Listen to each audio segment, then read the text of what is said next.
pense que l'avantage que j'ai eu en fait par rapport à d'autres confrères, c'est que, en fait, au départ, c'est un scoop que je livre aujourd'hui, je crois que j'en ai jamais parlé. En fait, au départ, j'ai cherché à démontrer de manière rigoureuse que le végétalisme était dangereux.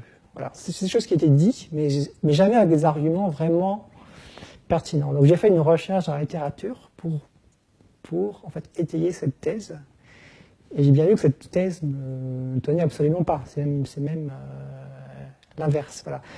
Donc, en fait, lorsqu'il y a des controverses scientifiques, ce qu'il faut, c'est reprendre la question à zéro et étudier la littérature à la source. Donc, en fait, il y a des bases de données, comme Medline, comme Embase et d'autres, qui référencent la plupart des revues médicales. Et on peut faire des requêtes dans ces bases de données et extraire tous les articles scientifiques qui tentent de répondre à la question qu'on se pose.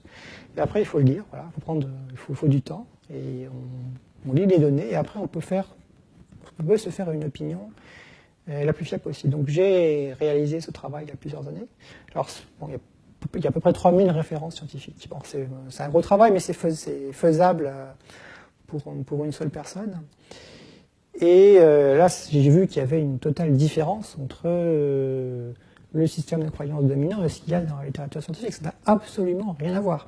Lorsqu'on parle de végétalisme dans la littérature scientifique, c'est avec un ton très neutre, très bienveillant. C'est comme si on parlait de la pluie et du beau temps. C'est pas du tout présenté comme une alimentation dangereuse. Alors bien sûr, on débat du fait que voilà, lorsqu'on est végétalien, on va trouver plus facilement la vitamine B9, plus facilement la vitamine C, les fibres alimentaires, et plus difficilement la vitamine B12, plus difficilement le zinc, etc. Mais c'est pas du tout l'alimentation hyper dangereuse qu'on nous présente à longueur de journée dans la littérature dite secondaire.